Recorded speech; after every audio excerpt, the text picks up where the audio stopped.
Hello and welcome to episode one. If you don't understand why I'm now managing Aston Villa, you need to go back and watch yesterday's episode to see what's happened in regards to my tenure at Chelsea, is what I'll call it. But basically, I wasn't very good and I got fired. We've taken over at Aston Villa. I was offered a couple of other jobs, but I think the best job to try and keep this save alive was the Aston Villa one. They're not likely to get relegated from the Championship. I've only got four leagues loaded. You can only load leagues across three countries on the iPad for FM Touch. So I have England, Spain, and Germany. Um, in England, I could load up to four leagues, but I've chosen, up to right the way down to the Vanarama National. But I think I chose to just load the Championship and the Premiership to try and speed up the save, and then loaded Spain and Germany. So I think taking a relegation risk job in Spain or Germany was probably not going to be the greatest idea because if I did end up not saving them, I'd have been sacked again. And I don't particularly want to get sacked from every job that I do on this save. That wasn't the goal at the start. Obviously, I failed in the goal of taking Chelsea to the most dominant force in Europe. We'll still continue to follow them, see how they did, see how my signings do, see if Luis Enrique can do a bit of a better job than I can. But obviously there's nothing much I can do to with Chelsea now. So I'm now calling this Villians rebuilt, and we're going to try and get Aston Villa probably back to the Europa League if I can. When I was a bit younger, so I'm in my mid 20s, I remember Villa sort of being a top six side. I think maybe I'm imagining things, but I'd like to think we can take Aston Villa from here, and in about 5 years, we should be able to build them into at least a mid-table Premier League team that do well in one of the cups every year. But I will try and take them to the Europa League spots in the Premier League. See if we can do that, and then move on from there. So as I said yesterday, we're going straight in. I've not done anything at all with Villa yet. I've looked at the squad, decided on a formation, which is the following. So as you can see, I've decided that we're going for 4-5-1 with three normal central midfielders rather than playing any as a defensive midfielder or attacking midfielders. Um, and then we've got Snod. So if we look at the team, we've got Johnston in goal, Taylor at left back, John Terry and James Chester at centre back, with Richie Delat at right back. We've got Bjarnason, Hurricane and Glenn Whelan in central midfield. Snodgrass on the left, El Mohammadi on the right, with Hogan up front. Villa haven't got the best squad in the world. There's only really two or three recognised strikers. I don't know why, but Jack Grealish seems to be unavailable for games. If I stick him on the bench, it just puts him as red. I don't know why. There might be a story. I probably should know the story. I don't know the story. So I don't know why, but he's obviously unavailable. Obviously, they've got some quite well known players, Chris Samba, Mika Richards, but neither of them are that good.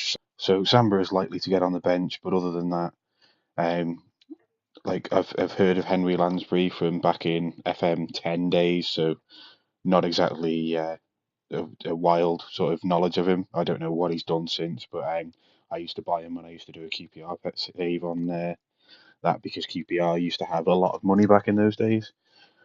Other than that, I don't particularly know anything about most of the players. There's a few of them, obviously, that I've heard of that are at the club, but it's not a team that I know that well. It looks like Sam Johnston's on loan, the goalkeeper, but again, I don't really know the team. I'm just gonna, like I say, I've decided that this is the formation we're going to use to start with.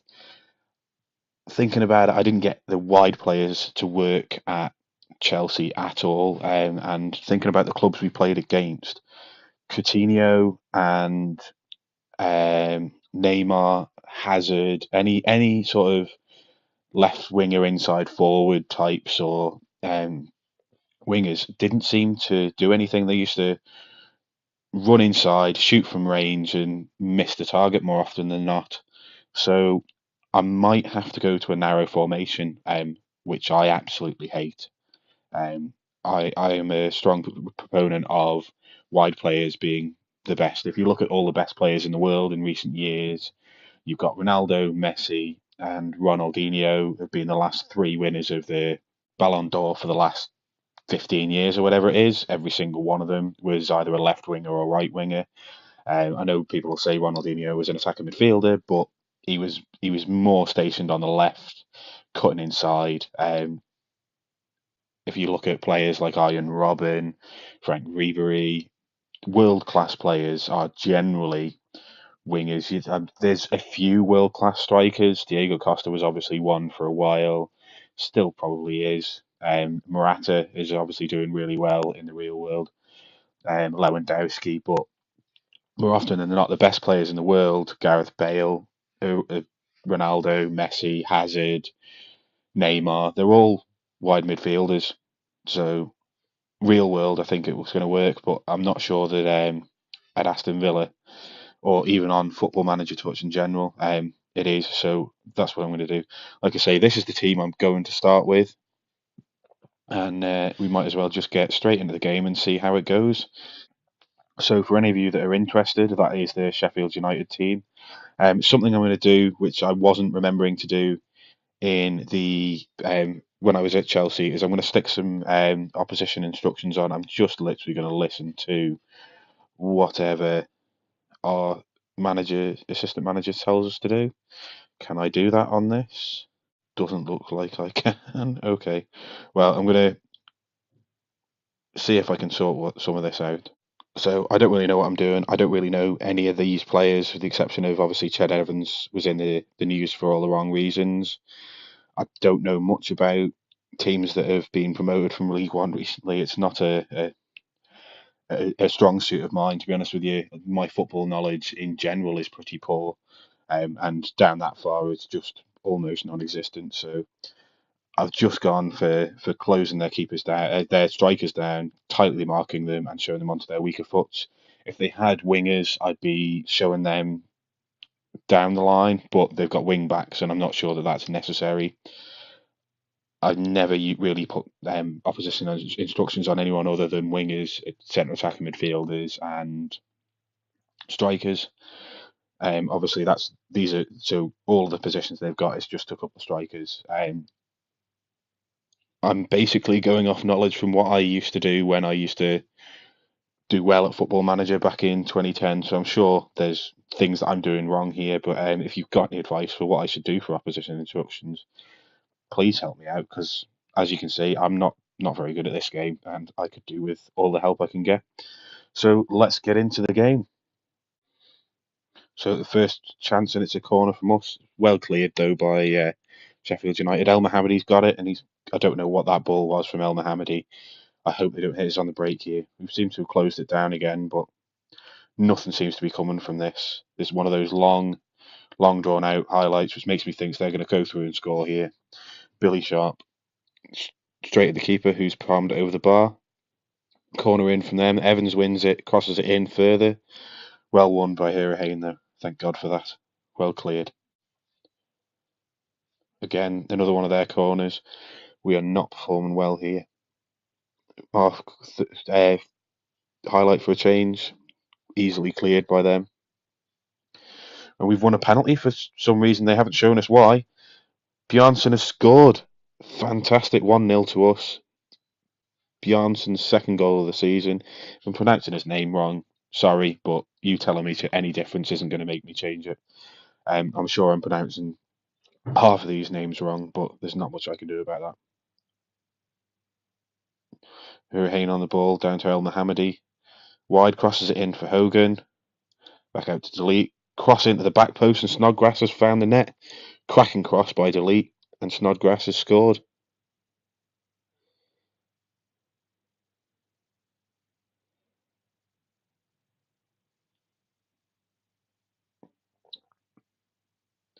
I should have commentated on that. Sorry, guys. So 2-0 up at half time in my first game at Villa. things are going well. I'm not going to be changing anything just yet. I'll probably look to see how things are going after about 60 minutes, and we'll go from there. So first half kicks off, and we've just passing the ball around nicely. El Mohammadi has hurt himself, and we've kicked the ball out of play. Right, El Mohammadi is injured. This is ridiculous. He didn't get tackled. Nothing happened. Let's have a look. Adamoa, can he play on the left? No, I think in that case, I'll leave Snodgrass out on the left, and I'll bring Adamoa into the position that he's most comfortable in, because I have no idea who he is. It's a shame for El Mohammadi to have to go off injured, though. So there's been absolutely no highlights in the second half apart from El Mohammadi getting injured.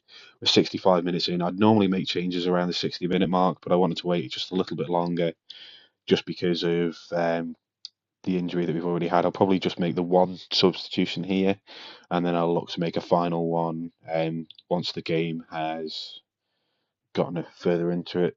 Hogan's not playing very well. I'm going to bring Codger on because he needs some game time.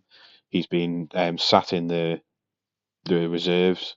I'm going to make him a complete forward because that's what he wants to be, and that's a far better role for a striker on their own than the advanced forward that Hogan is. But that's what Hogan is used to.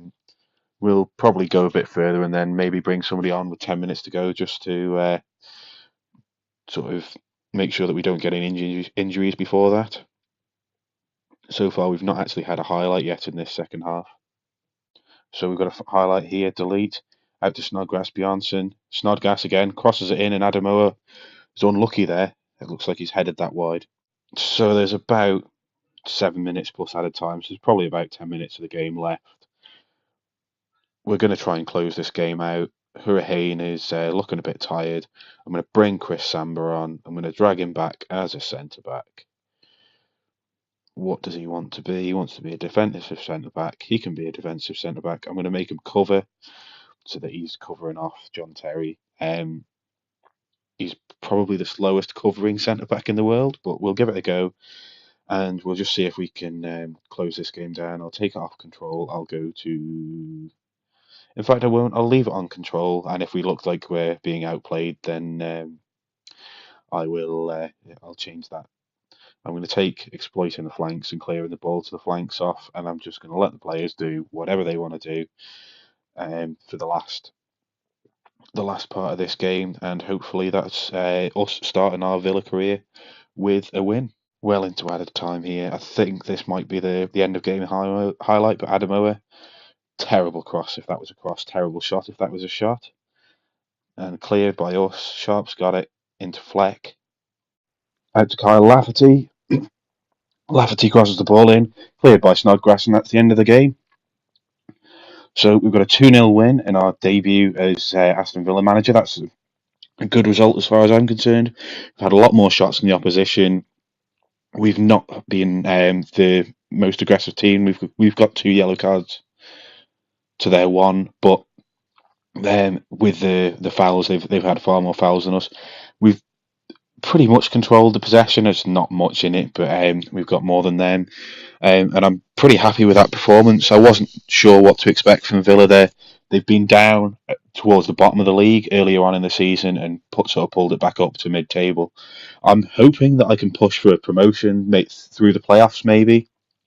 I'd like to think we can do that. I need to look at deciding what to do in January, whether I want to move a couple of players on and bring a couple of players in and make this my squad, whether I'm just going to try and use this squad to the end of the season. Let's just have a look at our budget. So we've got 1.2 million plus some available wage budget. What I'm going to do now is I am going to get into January, and I think I'll play right the way to the end of the January transfer window. And we'll come back for that Burton game, so you can see whether I've changed any players who I've brought in, who I've sold, if anybody at all. I'll definitely look to bring players in on loan if I'm not going to move any players on. Probably look to use that £1 million as well. Probably need a striker in case I do want to go to a 2 up front formation. maybe need some cover for both midfield and the wings. If I decide to stick with wingers, I'll probably wait until I'm a little bit into January to decide what to do. But you'll obviously see what I've decided at the end of the next game. So thank you very much for watching this episode. If you've enjoyed it, please leave a like on there. If you want to see how I get on, I'll definitely be playing this save to the end of this season. And then I'll do a bit of a review, deciding whether I'm going to stick at Villa and try and continue this save, or whether I'm going to start a new save, maybe go to a different club, maybe start at a foreign club, which I've never ever done in Football Manager. I've played it off and on since FM09. FM10 was where I did most of my playing. I think I put over 1,000 hours into FM10. Um, but we'll see.